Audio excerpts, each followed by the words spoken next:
Hello everyone. It's a real pity not to be present today, but as you can see, we are very busy now to finalize the flight test of this airplane with a hope to be able to make the flight around the world early next year. So hope it will work to join you next time. But what's so special with this airplane? This airplane is the first and only airplane in the world which has an unlimited endurance. It can fly day and night, can fly a week, can even fly a month. So why can we do that? For two reasons. I mean, the first one, we collect the energy directly on the airplane using the sun as the major source. But the second reason, which is even more important, is that we had to build the most energy efficient airplane ever developed. We use very little amount of energy to fly, which allow us to fly during the night with the energy which we collected during the day. And this notion of energy efficiency became the key word of the entire project. And it explains a lot of things. I mean, first of all, why this airplane has such a wingspan, bigger than the 747. It simply gives more lift and less drag, more benefit and less losses. And if we, it's interesting, you know, if we calculate the amount of energy we can collect during an entire day for such a large aircraft, and we average this amount of energy over 24 hours as we fly day and night, the power we have available is the power of a scooter. So when we designed this airplane, and when we start to do the calculation, we knew we had to be very big. The power available was extremely modest, and therefore the weight has to be very light as well. And today the weight does not exceed the weight of a car. So this airplane has the size of a 747, even larger, but with the weight of a car. And that was the starting point of the project 8 years ago. And of course, we know with Bertrand, our first reaction was to contact sailplane manufacturer, airplane manufacturer, the people who know how to build very light. But they very quickly told us that our idea was impossible.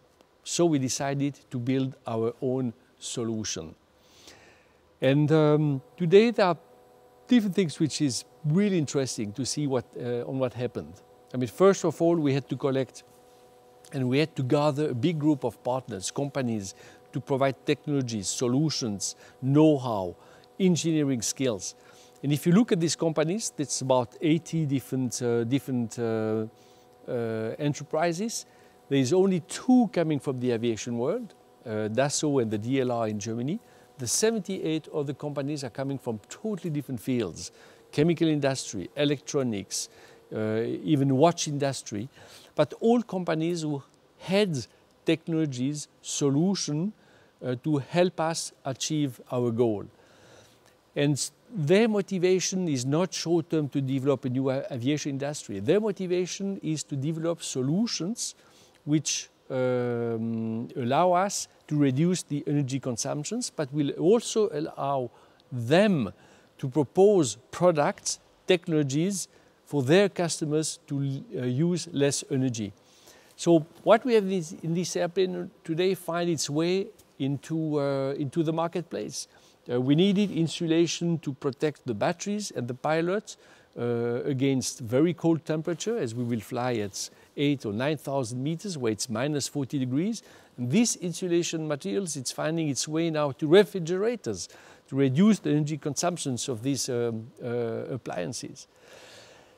But there is another feature which is also interesting, is that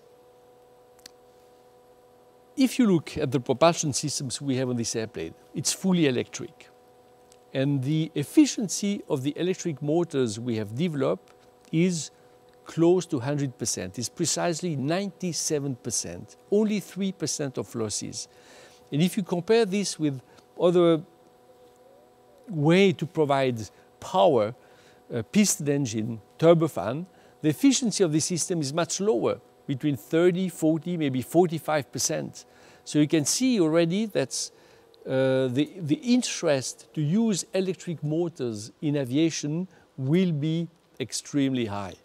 But of course, the limiting factor today is how to store energy.